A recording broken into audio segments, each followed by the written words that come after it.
So I'm gonna start off by saying I am sorry, okay? I know I'm not the greatest YouTuber in the world. My upload schedule stinks, but I have a really good reason. And I'm about to show you what the reason is, okay? Hold on.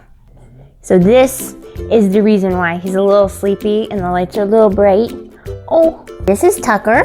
This is why I haven't been able to film, because this dude, oh, he's a lot of work. Look how cute.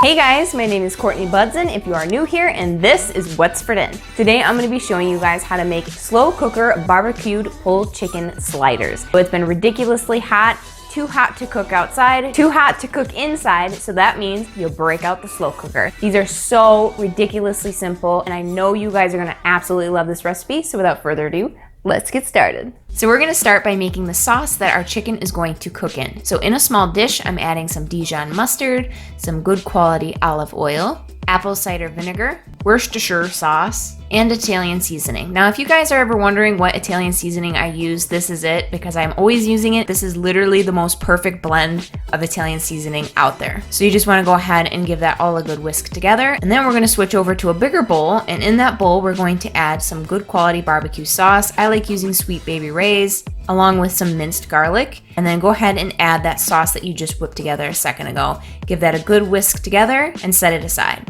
So next we're gonna fire up our slow cooker on high so that it's nice and hot when we're ready to use it. Now, if you guys are on the hunt for a really good slow cooker, this one is amazing, and I'll leave the link in the description box below. They did send me this, but I wouldn't steer you wrong. I love the slow cooker. It cooks everything perfectly. So into the slow cooker, I'm adding some onion, spreading that out, and then I'm gonna add some boneless, skinless chicken breast. You can use any kind of chicken you want, but make sure it doesn't have any skin on it. Go ahead and pile those in, and then we're gonna season it liberally with salt, pepper, and of course, can't forget the cayenne. Then we're gonna drizzle over that deliciously amazing looking sauce over the top. Ugh. I mean, come on, look at that. It just looks amazing. Go ahead and spread that nice and even so that everything is mostly coated, and then we're gonna put a lid on that, cook it on high for about 3 to 4 hours. Now, this totally depends on your slow cooker, like I said, so make sure you keep your slow cooker in mind when you're making this. So now we're gonna move on to making the coleslaw. So all we're gonna do is shred up some red cabbage, purple cabbage, whatever you wanna call it,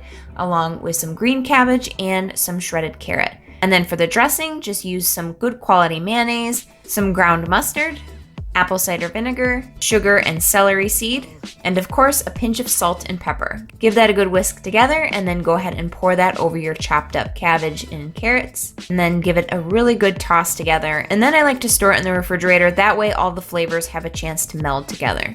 So once my chicken is done, I go ahead and take it out, and I use 2 forks to shred it up as best as I possibly can. And then I put the chicken back into the slow cooker along with all of those juices, give it a really good toss together, and then I put the lid on and let it simmer for another 30 minutes just so that all of the flavors can really saturate the chicken. Then all that's left to do is to assemble this bad boy up. Slap on that chicken, slap on that coleslaw, and make a mess while you're doing it.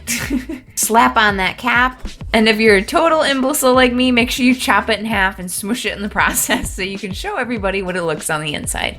And that is absolutely it. So here is the beautiful final product. You know it's gonna be good. You can't go wrong with pulled what am I saying? You can't go wrong with barbecued pulled chicken and coleslaw. I mean, come on. Really?